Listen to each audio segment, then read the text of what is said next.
হ্যাঁ, এটা বলতে একটা ভালো সমাজ গঠন হলে ভালো একজন নেতা লাগবে। কথা ঠিক না ঠিক? আল্লাহ পাক রব্বুল আলামিন আমাদের সকলকে বোঝার তৌফিক দান করুন। এইটা হলো নীতি আদর্শের কথা। আর ঈমান আর আকীদার অবস্থা কি? কাদেরকে সমর্থন দেয়? যারা বলে আমি আমেরিকার ডেমোক্রেসি বাস্তবায়ন করব, যারা বলে আমি রাশিয়ার সমাজতন্ত্র কায়েম করব, সমাজতন্ত্র, সেকুলারিজম, ডেমোক্রেসি, গণতন্ত্র, আব্রাহাম লিঙ্কনের আদর্শ, মাউসুদুরের আদর্শ, ইসলামী আদর্শের বাইরে যত আদর্শ আছে এগুলো কি মুসলমানের আদর্শ না কাফেরের আদর্শ? সবাই কইয়েন। তা কাফেরের আদর্শ বাস্তবায়ন করার জন্য কি কেউ চেষ্টা করে? ঈমান থাকে? হ্যাঁ, যে সমস্ত আদর্শের ভিতরে জেনা করার পারমিশন দেয়, পুরুষ কোয়ার্টারের আইন আমাদের দেশে নাই, পতিতালয়ের লাইসেন্স নাই। আমি প্রায় বলি, পটুয়াখালীতে একবার এলাকার ইমাম সাহেব, খতিব সাহেব, ওলামা একরাম একসাথে ডিসি কেসে গেছে। যেই বলতেছে ডিসি সাহেব, বাংলাদেশের অনেক জায়গার থেকে তো পতিতালয় উঠিয়ে দেওয়া হয়েছে, আমাদের এই পটুয়াখালীতে পতিতালয় থাকার কারণে আমাদের ছেলেমান সব নষ্ট হয়ে যাবে। আপনার কাছে করজোর অনুরোধ, আল্লাহ তো আপনাকে ক্ষমতা দান করছেন, যদি পতিতালয়টা আপনি বন্ধ করে দিতেন আমাদের ছেলেমান গুলো ভালো হয়ে যেত, আর আল্লাহ পাক আপনাকে উত্তম জাযা দুনিয়া এবং আখিরাতে দান করতেন।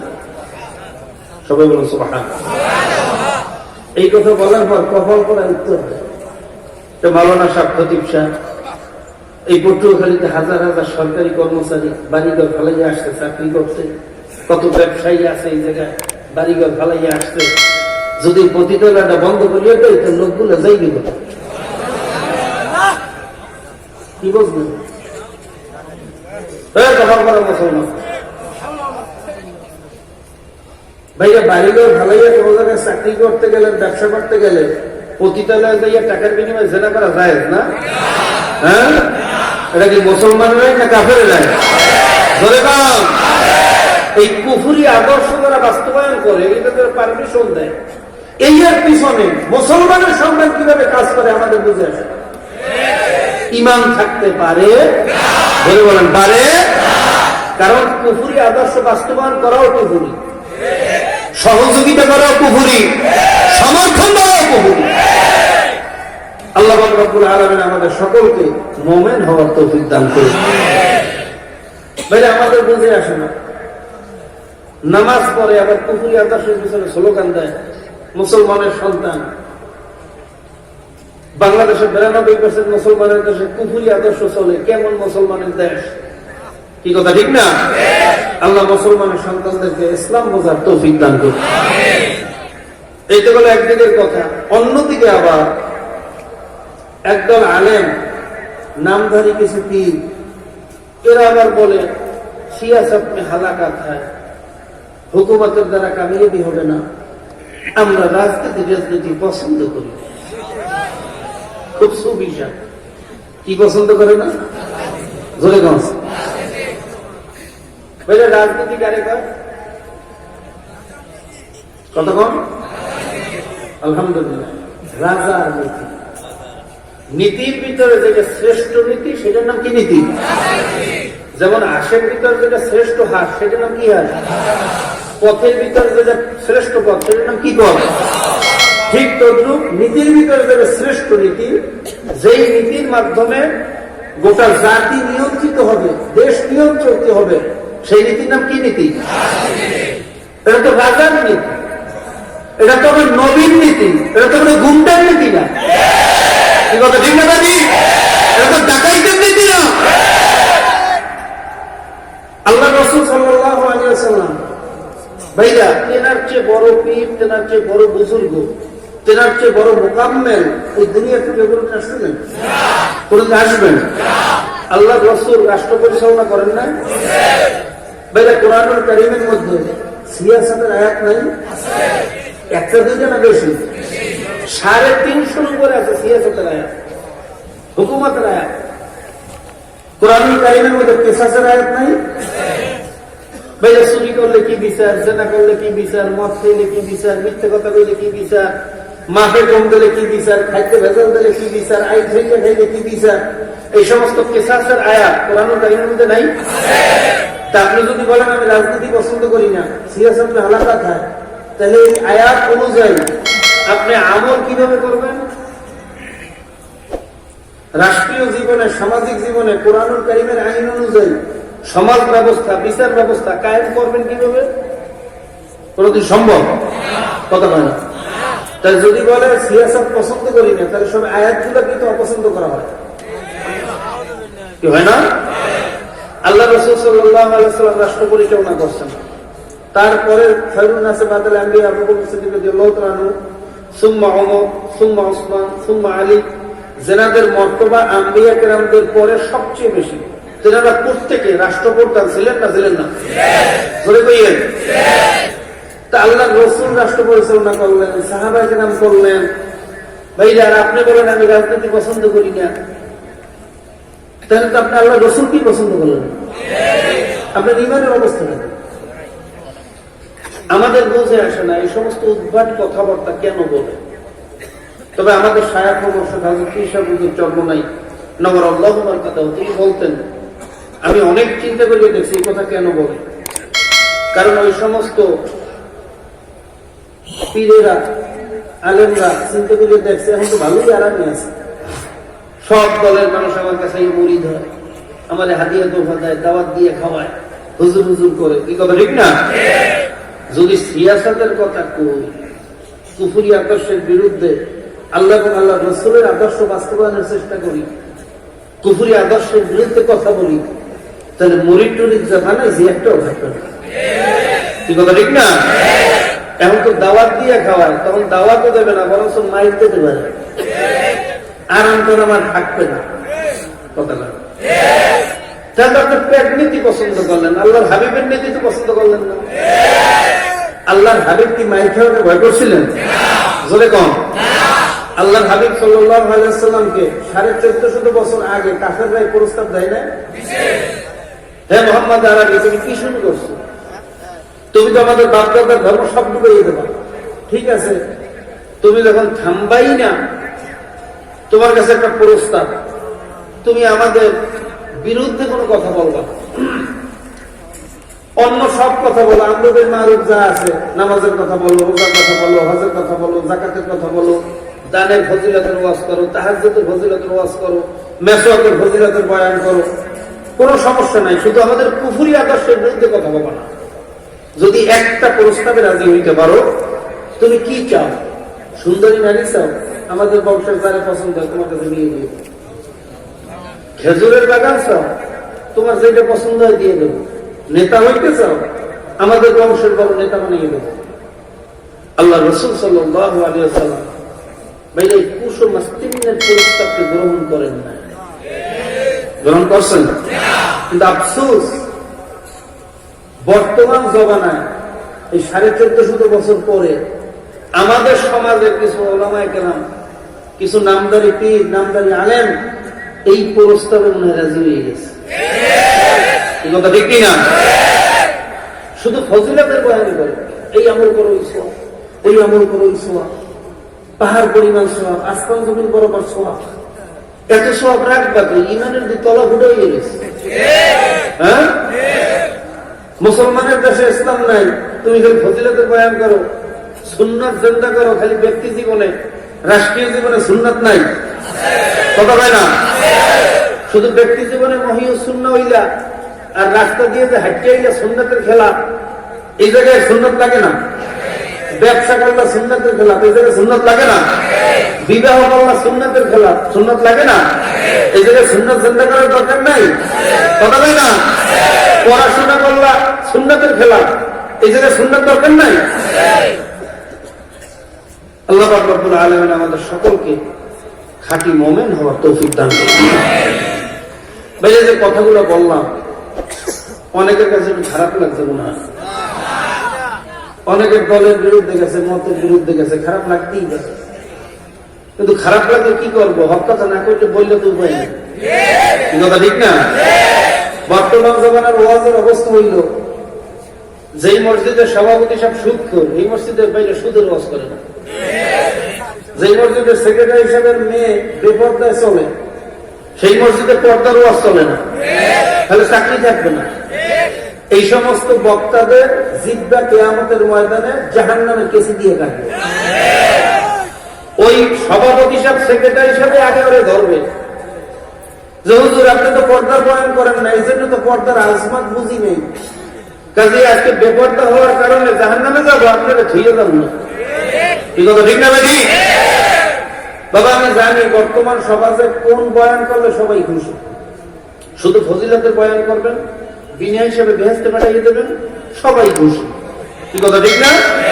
কিন্তু আজকে তো অনেক হক শয়তান লাফাস, হক কথা বোঝার পরে যারা চুপ থাকবে গঙ্গা শয়তান। আমার কথা তিতে লাগতে পারে, আপনার কাছে খারাপ লাগতে পারে, কিন্তু গঙ্গা শয়তানই তো কবরে যাওয়া যাইবে না। কি কথা ঠিক না? এর পরেও বলছি যদি আমার এই কথাগুলো বানাই না ঘাট তারা হইয়া থাকে, যদি একেবারে মন গড়া হইয়া থাকে, এই মাহফিলের পরে সবাই মিলে আমাকে জুতা মারলেন থুতু মারলেন, আমার কোনো দাবি নেই।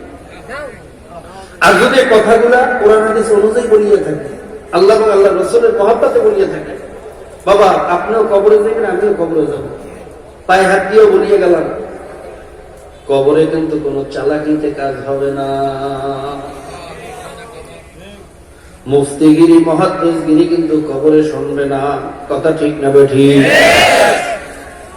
আল্লাহ রাসূল সাল্লাল্লাহু আলাইহি ওয়াসাল্লাম তার মেয়ে ফাতেমা রাদিয়াল্লাহু তাআলা আনহাকে নসিহত করেন, ইয়া ফাতেমা আনকিজি নাফসাকি মিনান নার, হে ফাতেমা তুমি নিজেকে নিজে জাহান্নামের আগুন থেকে বাঁচাইয়া তারপর মাওলার কবরে যাইও। কবরে যাইও যদি বলো আমি নবীর মেয়ে, এই কথা কিন্তু কবরে শুনবে না মা। ঈমান আমল দুরস্ত না করিয়া কবরে যাইও না। ভাইয়া আল্লাহর রাসূল যদি তার মেয়েকে এই কথা বলতে পারেন, ভাইয়া তাহলে তোমার আমার মতো মুফতি মুহাদ্দিসের অবস্থা কি হবে? তোমার আমার মতো পীর মুরিদের অবস্থা কি হবে? হিসাব নিকাশ না মিলাইয়া কিন্তু কবরে যাওয়া যাবে না। কবর কিন্তু বড় ভয়ানক জায়গা। আল কবরু রাউযাতুম মিন রিয়াজিল জান্নাহ ওয়া হুফরাতুম মিন হুফরাইন নার। ভাইরা নেককার বান্দা বান্দীদের জন্য কবরটা একটা বেহেশতের বাগান হয়ে যাইবে, আর গুনাহগার বান্দা বান্দীদের জন্য কবরটা জাহান্নামের কুয়ায় পরিণত হইয়া যাইবে। আল্লাহ রাসূল সাল্লাল্লাহু আলাইহি ওয়াসাল্লাম বলেন, কোন কোন গুনাহগার বান্দা বান্দীর কবরের ভিতরে একটা না দুইটা না 99টা সাপ জমা হইয়া যাইবে। কোন কোন গুনাহগার বান্দা বান্দীর কবরের ভিতরে দুইজন আন্দাবায়রা ফেরেশতা গুর্জ দিয়া পিটান শুরু করিয়া দেবে। কোন কোন গুনাহগার বান্দা বান্দী কবরে যাওয়ার সঙ্গে সঙ্গে দুই পাশের মাটি এমন ভাবে চাপ মারবে, আল্লাহ রাসূল নিজের হাত দিয়ে দেখাইয়া দিয়েছেন, এক পাঁজরের হাতটি অপর পাঁজরে ঢুকাইয়া দেবে, সমস্ত হাড়গুলারে ভাঙ্গিয়া পাইয়া ছাতু বানাইয়া ফালাইবে। কোন চালাকি বুদ্ধিমানি করার সুযোগ থাকবে না।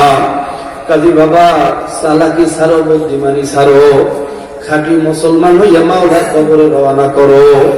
তবে হ্যাঁ, বুঝি নাই না বুঝিয়া করছি, দলের মহাব্বতে করছি, শয়তানের ধোকায় পড়িয়া করছি, এই মুহূর্তে তওবা করো। তওবার দরজা মওলাতের আগ পর্যন্ত খোলা। বাবা যদি তওবার মতো তওবা করতে পারি, আমার মাওলাই ওয়াদা করছেন, হে বান্দা বান্দিরা আমি বড় দয়ার মাওলা, আমি বড় মায়ার মাওলা। তোরা যদি পাহাড় পরিমাণ গুনাহ করিয়া থাকো, আর যদি আমি মাওলার দরবারে মাপ চাওয়ার মতো চাইতে পারো, আমি সব সময় তোদের অপেক্ষায় থাকি, আমি তোদেরকে কুদরতি জবানে ডাকতে থাকি, হে বান্দা বান্দি আয় আয় আয় আয় আয়। আমি বড় দয়ার, আমি বড় মায়া, আমার কাছে মাপ চা, ক্ষমা চা, আমি তোদের জীবনের সমস্ত গুনাহ মাফ করিয়া দেব। কাজী ভাইরা ভুল করছি, অন্যায় করছি, তওবা করো। তওবার দরজা মওলাতের আগ পর্যন্ত খোলা। বাবা মালাকুল মওত হাজির হইয়া গেলে তওবার দরজাও কিন্তু বন্ধ হইয়া যাইবে, আর কিন্তু তওবা করার সুযোগ দেওয়া হবে না। কাজী ভাইরা আজকে জীবনের শেষ তওবা মনে করে তওবা করেন। যদি তওবার মতো তওবা করতেই পারি, খোদার কসম খাইয়া বললেও ভুল হইবে না, আমার মাওলা একটা মানুষকে এখান থেকে খালিয়াতে ফিরাইয়া দেবেন না। ভাইরা দাহিয়া কলবির মতো লোককে যদি আমার মাওলায় মাফ করতে পারেন, দাহিয়া কলবি ভাইরা হাদিসের ভিতরে ঘটনা আসছে, একবার আল্লাহ রসুলের দরবারে দিয়ে বলতেছেন, আল্লাহ নবী আমারে কি মাওলায় মাফ করবেন নাকি? আল্লাহ রসুল বলেন, ভাই তুমি যত বড়ই গুনাহগার হও, আমার মাওলা ওয়াদা করছেন তওবার মতো তওবা করতে পারলে আমি মাফ করিয়া দেব। দাহিয়া কলবি বলে, হুজুর আপনি তো জানেন না আমি 99টা মেয়েকে দুনিয়ার থেকে বিদায় করিয়া দিছি। হুজুর আমি কত বড় খারাপ আপনি জানেন না। একটা ঘটনা মনে পড়লে আমার এখন কলিজা ভাঙিয়া যায়, সহ্য করতে পারি না। দাহিয়া কলবি বলে, হুজুর আমার বিবি যখন গর্ভবতী, আমি তাকে গর্ভ অবস্থায় রাখিয়া কয়েক মাসের জন্য লম্বা সফরে বের হয়েছি। সফর থেকে আসার আগেই আমার বিবির সন্তান ভূমিষ্ঠ হইয়া গেছে। আসিয়া জিজ্ঞাসা করি, তোমার বাচ্চা কোথায়? আমার বিবি বলল, তোমার বাচ্চা মারা গেছে, তাকে আমি দাফন করিয়া ফেলাইছি। দাহিয়া কলবি বলে, হুজুর আমি তখন বুঝতে পারলাম না। কয়েক বছর পরে একটা সুন্দর ফুটফুটে চেহারার মেয়ে, এত সুন্দর চেহারা তাকাইলে মায়া লাগবে না এমন মানুষ দুনিয়াতে হইতে পারে না। আমার সামনে মেয়েটাকে হাজির করলো। আমি মেয়েটাকে দেখে আসতে যাইয়া জিজ্ঞাসা করলাম, বিবি এত সুন্দর মেয়েটা কার? এর আগে তো আমি মেয়েটাকে কখনো দেখি নাই। আমার বিবি কোনো কথা না বলিয়া হঠাৎ আমার পাও দুটো জড়াইয়া ধরছে। আমার বিবি কান্দে আর বলে, স্বামী আমি সেদিন আপনার ভয়ে মিথ্যা কথা বলছিলাম। এই মেয়ে আর কারো মেয়ে না, এই মেয়েটা আপনারই ঔরসাত মেয়ে। সামনে আপনার পায়ে ধরি, এই মেয়েটাকে আপনি কিচ্ছু বলিয়েন না। দাহিয়া কলবি বলে, হুজুর আমি তখন কোনো কথা বলতে পারলাম না, কিন্তু আমি কত বড় খারাপ।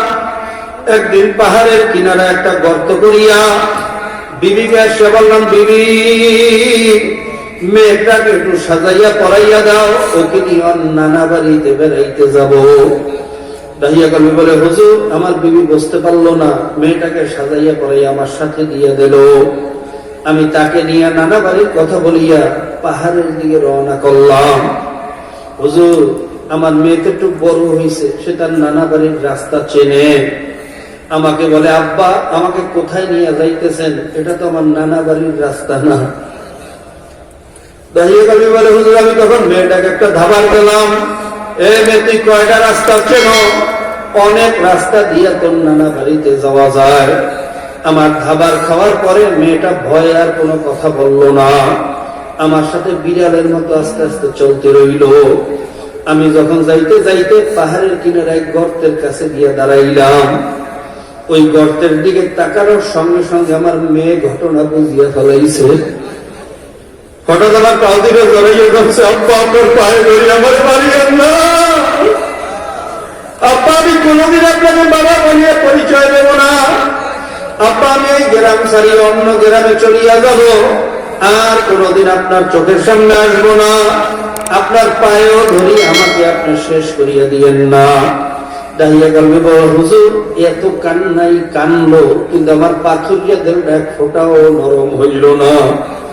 আমি ওই অবস্থায় মেয়েটাকে জোর করিয়া ধরিয়া টানতে টানতে হাসতে হাসতে ওই গর্তের ভিতরে ঘুম করিয়া ধাক্কা মারিয়া বলাইয়া চিরজীবনের তাদের পাথর রমিয়া চলে আসলো। বাড়িতে আসার পরে আমার বিবি যখন মেয়ে দেখে না, বারবার জিজ্ঞাসা করে আমার মেয়ে কোথায়।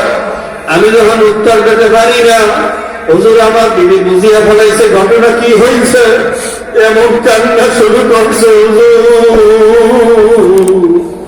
সেই ইতিহাস মনে করলে আমার কলিজা ভাঙিয়া যায়। হুজুর এইগুলাও কি আল্লাহ মাফ করবে নাকি? আল্লাহর হাবিব সাল্লাল্লাহু আলাইহি ওয়াসাল্লাম এই ঘটনা শোনার পরে চোখের পানি রাখতে পারলেন না। আল্লাহর হাবিব জার জার করিয়া কান্দেন আর বলেন, দাহিয়া কলবি এটাও কি কোনো মানুষের দ্বারা করা সম্ভব? এও কি কোনো মানুষের কাজ? দাহিয়া কলবি তুই জানিয়ে রাখ, আমার মাওলা এত দয়া, আমার মাওলা এত দয়া। তুই যদি এইগুলা মাপ চাইতে পারো, আমার মনে গুনাহ মাফ না করিয়া পারবে না। আমার মাওলা বড় দয়ার মাওলা, আমার মাওলা যেমন বড় তার দয়াও সেই রকম বড়। কাজী বাবা, তুমি আমি গুনাহ করছি, পাহাড় পরিমাণ করছি। আমার গুনাহ কোনো সময় হয় না, জমিটাও সময় হয় না, কিন্তু আমার মাওলার দয়া গুনার চেয়ে অনেক বড়। আমাদের গুনার চেয়ে মাওলার দয়া অনেক বড়, আমাদের অপরাধের চেয়ে মাওলার মায়া অনেক বড়। আমার মাওলা সব সময় কুদরতি জবানে ডাকেন, লা তাকনাতু মির রাহমাতিল্লাহ, ইন্নাল্লাহা ইয়াগফিরু যুনুবা জামিআ, ইন্নাহু হুয়াল গফুরুর রহিম। হে বান্দা বান্দী, আমার রহমত থেকে নৈরাশ হইস না, আমার রহমত থেকে নৈরাশ হওয়া কুফরি। তুই কোথায় যাবি? আর তো কোনো মাওলা নাই, আর তো কোনো দরজা নাই। বান্দা বান্দী আয় আয় আয় আয়, বাবা বাবা রাখবি বাবা, দরগা বেরো বেরো বেফুস্তি বাজায় দরগায়ে মাদার গায়ে নাউমিদিনী সদগরাগার তওবা শিকস্তি বাজা। হে বান্দা বান্দী, তওবা করছো, ভাঙিয়ে ফেলাইছো, আবার তওবা করছো, আবার ভাঙছো, আবার করছো, আবার নৈরাশ হইস না।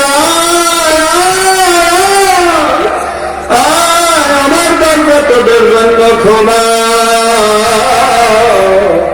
আমার কাছে মাপ চা, ক্ষমা চা, আমি তোদের জীবনের সমস্ত গুনাহ মাফ করিয়া দেব।